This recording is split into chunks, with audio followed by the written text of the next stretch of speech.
This is a talk about sugar and cancer. And I became interested in sugar when I was in college. Not this kind of sugar. It was the sugar that our biology professors taught us about in the context of the coating of your cells. And maybe you didn't know that your cells are coated with sugar. And I didn't know that either until I took these courses in college. But back then, and this was in, let's just call it the 1980s, people didn't know much about why our cells are coated with sugar. And when I dug through my notes, what I noticed I had written down is that the sugar coating on our cells is like the sugar coating on a peanut M&M. And people thought the sugar coating on our cells was like a protective coating that somehow made our cells stronger or tougher. But we now know, many decades later, that it's much more complicated than that, and that the sugars on our cells are actually very complex. And if you could shrink yourself down to a little miniature airplane and fly right along the surface of your cells, it might look something like this, with geographical features. And now the complex sugars are these trees and bushes, weeping willows that are swaying in the wind and moving with the waves. And when I started thinking about all these complex sugars that are like this foliage on our cells, it became one of the most interesting problems that I encountered as a biologist and also as a chemist. And so now we tend to think about the sugars that are populating the surface of our cells as a language. They have a lot of information stored in their complex structures. But what are they trying to tell us? I can tell you that we do know some information that comes from these sugars, and it's turned out already to be incredibly important in the world of medicine. For example, one thing your sugars are telling us is your blood type. So your blood cells, your red blood cells, are coated with sugars, and the chemical structures of those sugars determine your blood type. So for example, I know that I am blood type O. And how many people are also blood type O? Get your hands up. It's a pretty common one. And so when so few hands go up, either you're not paying attention or you don't know your blood type, and both of those are bad, okay? But for those of you who share the blood type O with me, what this means is that we have this chemical structure on the surface of our blood cells. 3 simple sugars linked together to make a more complex sugar. And that, by definition, is blood type O. Now, how many people are blood type A? Right here. So that means you have an enzyme in your cells that adds one more building block, that red sugar, to build a more complex structure. And how many people are blood type B? Quite a few. You have a slightly different enzyme than the A people, so you build a slightly different structure. And those of you that are AB have the enzyme from your mother, the other enzyme from your father, and now you make both of these structures in roughly equal proportions. And when this was figured out, which is now back in the previous century, this enabled one of the most important medical procedures in the world, which of course is the blood transfusion. And by knowing what your blood type is, we can make sure, if you ever need a transfusion, that your donor has the same blood type so that your body doesn't see foreign sugars, which it wouldn't like and would certainly reject. What else are the sugars on the surface of your cells trying to tell us? Well, those sugars might be telling us that you have cancer. So a few decades ago, correlations began to emerge from the analysis of tumor tissue. And the typical scenario is a patient would have a tumor detected, and the tissue would be removed in a biopsy procedure, and then sent down to a pathology lab where that tissue would be analyzed to look for chemical changes that might inform the oncologist about the best course of treatment. And what was discovered from studies like that is that the sugars have changed when the cell transforms from being healthy to being sick. And those correlations have come up again and again and again. But a big question in the field has been why? Why do cancers have different sugars? What's the importance of that? Why does it happen? And what can we do about it if it does turn out to be related to the disease process? So one of the changes that we study is an increase in the density of a particular sugar that's called sialic acid.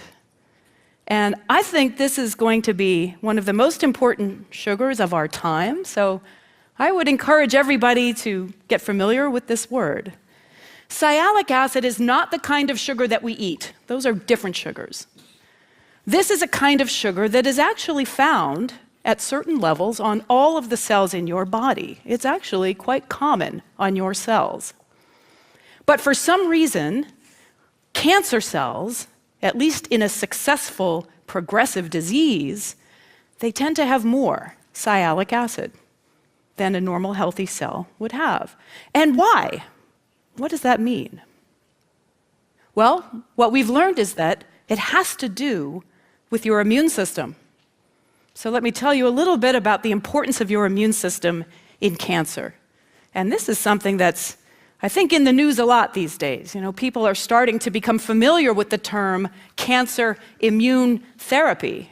And some of you might even know people who are benefiting from these very new ways of treating cancer. What we now know is that your immune cells, which are the white blood cells coursing through your bloodstream, they protect you on a daily basis from things gone bad, including cancer. And so, in this picture, those little green balls are your immune cells, and that big pink cell is a cancer cell. And these immune cells, they go around and they taste all the cells in your body. That's their job. And most of the time, the cells taste okay. But once in a while, a cell might taste bad. Hopefully, that's the cancer cell. And when those immune cells get the bad taste, they launch an all-out strike and they kill those cells. So we know that. We also know that if you can potentiate that tasting, if you can encourage those immune cells to actually take a big old bite out of a cancer cell, you get a better job protecting yourself from cancer every day and maybe even curing a cancer. And there are now a couple of drugs out there in the market that are used to treat cancer patients that act exactly by this process. They activate the immune system so that the immune system can be more vigorous in protecting us from cancer. And in fact, one of those drugs may well have spared President Jimmy Carter's life. Do you remember President Carter had malignant melanoma that had metastasized to his brain? And that diagnosis is one that is usually accompanied by numbers like months to live. But he was treated with one of these new immune-stimulating drugs, and now his melanoma appears to be in remission, which is remarkable, considering the situation only a few years ago. In fact, so remarkable that provocative statements like this one, cancer is having a penicillin moment, people are saying, with these new immune therapy drugs. I mean, that's an incredibly bold thing to say about a disease which we've been fighting for a long time and mostly losing the battle with. So this is very exciting. Now, what does this have to do with sugars? Well, I'll tell you what we've learned. When an immune cell snuggles up against a cancer cell to take a taste, it's looking for signs of disease. And if it finds those signs, the cell gets activated and it launches a missile strike and kills the cell. But if that cancer cell has a dense forest of that sugar, sialic acid, well, it starts to taste pretty good.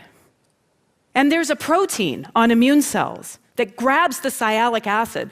And if that protein gets held at that synapse between the immune cell and the cancer cell, it puts that immune cell to sleep. The sialic acids are telling the immune cell, hey, this cell's all right. Nothing to see here. Move along. Look somewhere else. So in other words, as long as our cells are wearing a thick coat of sialic acid, they look fabulous, right? It's amazing. And what if you could strip off that coat and take that sugar away? Well, your immune system might be able to see that cancer cell for what it really is. something that needs to be destroyed. And so this is what we're doing in my lab.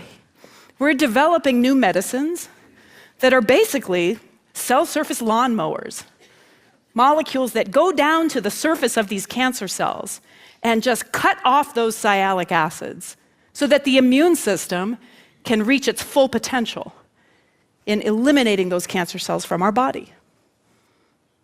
So, in closing, let me just remind you again. Your cells are coated with sugars. The sugars are telling cells around that cell whether the cell is good or bad. And that's important because our immune system needs to leave the good cells alone. Otherwise, we'd have autoimmune diseases. But once in a while, cancers get the ability to express these new sugars. And now that we understand how those sugars mesmerize the immune system, we can come up with new medicines to wake up those immune cells, tell them, ignore the sugars, eat the cell, and have a delicious snack on cancer. Thank you.